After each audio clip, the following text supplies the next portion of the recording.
I'm Dr. Shilpi Reddy, head of the department, KIMS Cuddles, Kondapur.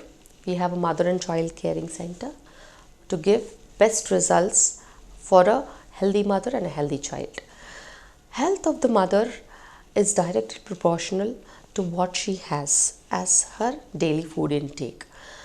We have seen mothers with a very low hemoglobin level, with less protein, with less vitamin D levels, with diabetes, with obesity, and all these things. Overall well being of the mother definitely depends on what she has in her platter. So, diet is something very, very important for a pregnant woman. Diet is something which guides her all throughout her pregnancy and gives the best outcomes to the newborn in terms of the sources that the baby gets in the mother's womb.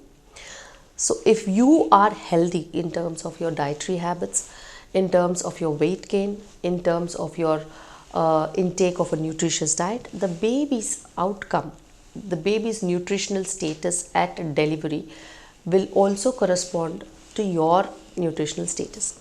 If you are anemic, the baby also can be anemic. If you are having low vitamin levels, the baby also can have low vitamin levels. So all this is interrelated because baby is a part and parcel of the mother. Diet is an important fact and figure of the pregnancy that has to be balanced by a good supportive diet department, because every pregnant woman, her health status and her requirements are dependent on her BMI. So her BMI is the basis of giving her the diet required during her pregnancy. If the BMI is less, then we have to supplement the requirement for her and the baby in terms of giving a little more diet. If her BMI is normal, then we need to give just around 300 calories extra per day with a nutritious diet to the mother to compensate for every day for the pregnancy. If her nutrition level is high, if her BMI is high, if she is obese, then the amount of calories that we give have to be balanced, and a lesser calorie diet and a more nutritious diet is advised to the pregnant woman. So diet per se has a very important role in pregnancy, and every pregnant woman has her own choices and preferences in terms of food, her own social customs and social methods of cooking of food. So if it is a South Indian, usually the rice based diets. If it is a North Indian, usually it's a chapati based diet. So depending on what is their social diet, what is their nutritional status, what is their requirement in pregnancy, a perfect balance of all these things is the diet that is required in pregnancy. If you have to speak generically for any pregnant woman, then you have to balance between carbohydrates, proteins and fats. These are the main ingredients. Other than these come the micronutrients and other vitamins that we need. So if you have to give her a balanced diet, the diet should be little lesser in carbohydrates, more in proteins, and a well balanced diet in terms of fats. Fats are required in pregnancy and fat intake is important in pregnancy. So depending on their social conditions, their customs, fats are supplemented. Like people who eat mustard oil, they are supplemented in terms of mustard oil. People who eat ghee, the fats are supplemented in terms of ghee. People who eat sesame oil, their fats are supplemented in terms of sesame oil. People who have coconut oil, their fat supplementation is by coconut oil. So these are social acceptances that you need to keep in mind. If you ask somebody who has mustard oil on a daily basis to have a coconut oil, they would never have. Or somebody who have coconut oil would be advised ghee or mustard oil, they would never have. So social preferences should be kept in mind, and fats are good in pregnancy and fat-free diets are not for pregnant women. The next concept is a good protein intake. What in India we have seen is a very less protein intake. So if you have to give a balanced diet, at least one gram per kg body weight protein has to be given for every pregnant woman. Along with it, any additional 30 grams of protein for that pregnancy requirement on a daily basis. So if you have to take proteins, there are so many sources of proteins, both vegetarian and non-vegetarian. All these can be taken in pregnant women. Either it can be fish, egg, chicken, or in vegetarian it can be paneer, rajma, chole, sprouts, corn, you have mushrooms, you have all kinds of lentils, you have all kinds of dals. All these things are rich source of protein. Other than this, also rich source of proteins are green leafy vegetables, you have broccoli, you have certain legumes. All these things have good source of act as a good source of proteins, including dry fruits and certain fruits also. So when you are taking proteins, you have to keep in mind the digestion capacity of those proteins and give in their maximum possible bioavailability forms. Like nuts, when you soak them overnight, the digestion capacity increases and the bioavailability of vitamins and protein also increases. So in that way, you can give them a better form of protein to be absorbed and better form of vitamins to be absorbed. So all this formulation is done by the dietetics department, which has a grip of individual care and individual small changes that we need to break for every pregnant woman. In terms of carbohydrates are very important. They are source of energy for the pregnant woman. They do not allow exhaustion in the pregnant woman. The moment you cut down on carbs, they might feel exhausted, they might feel drained.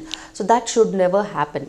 So carbohydrates also, the sugars that give instant high and a low at a later, should be prevented, and you should give a balanced carbohydrates which have delayed release. So if you give carbohydrates, even though rice and wheat based or any cereal based diets or any millet based diets would give the same amount of calories, but rice gives an instant high of calories released into the body as soon as possible, and millets give a sustained amount of calories that are same in number but released little delayed. So the number of calories are same, but delayed release gives a sustained amount of energy and no peaks of high and low, which are seen very easily in pregnant women. The lot of mood fluctuations that you see with sugar rush and a sugar crave. So these things have to be modified and given in a particular fashion. Not only this, you have to have a special look on to the gestational diabetes that is there in little higher BMI women, or women with history of PCO, or women with history of family history of diabetes. So they have to be balanced on what kind of carbohydrates that they need to take, what kind of fruits that they need to take, what kind of fruits that they need to avoid, what kind of items that they need to avoid. Anybody with a history of diabetes in pregnancy or in family or with high BMI, they should cut down on free sugars like sugars, sweets, chocolates, anything that is made of anything that is made of high sugar content, even coconut water. All these things have juices. Though it is canned or fresh wood, juice is not for them. They can have a whole fruit that can be supplemented with a whole fruit rather than having a juice. What fruits to be avoided? Like now mangoes are available, they have to be avoided for high sugar people. Sapota, then bananas to an extent, yes, then grapes. All these fruits have high sugar content. They ferment and give even high sugar content and sometimes gastritis also. So you need to avoid these fruits. The best fruits that they can have is guava, they can have watermelon, they can have pomegranate, they can have apple, they can have all these kind of fruits. They can have kiwi, they can have peaches, pears. So these are a little lesser on sugar, good on fiber and complex carbohydrates. So this has to be kept in mind. Whichever fruits that they are taking, however they are taking, what time that should be taken, what time is breakfast, what time is a snack, what time is lunch, what time is another evening snack. All these have to be formulated in such a way that they don't come up in clusters. And a meal with a fruit is always a no-no. You should always have a meal and then give a gap, and usually fruit with empty stomach, say around in the evening 5 o'clock as a snack. And in India we have a problem of having iron sources along with calcium sources. Like you have dal, you have sabji, you have rice or roti, and then you have curd. If you can separate curd and have curd rice at a later hour, after 2 hours, or buttermilk after 2 hours, you will separate them, and anemias are quite lesser when you do like this. And if you can take a few drops of lime juice or anything that is having vitamin C along with the major food meals like breakfast, lunch and dinner, definitely your iron content will be better absorbed and you will not have anemias. So all these dietary tips are important, and dietetic department coordinates with all these things, and it's a comprehensive management of the pregnant woman and the fetal growth that has to be monitored in a particular way. Anemia, you give more sources of iron, and there is any other problem like malnutrition in terms of protein absorption, you give assistance by protein absorption, like you can give some enzymes that absorb, digest proteins well. So when it comes to the last trimester, you have lot of abdominal distension with the pregnancy, and there are indigestion issues and there are regurgitation issues. All these make digestion little bit complex. So smaller frequent meals is what we advise. Easy digestion food substances are advised. So all these work towards giving a healthy balanced nutrition to a pregnant woman. And dietitian is the source of information for you, and best outcomes of mother and child are there when you are coordinating with your physician, the obstetrician and the fetal medicine and the dietitian department in a single place. No hunting around places. Here we have here we have coordination between all departments, including your dietitian, your fetal medicine and your obstetrician together for a healthy pregnancy and a healthy pregnancy outcome.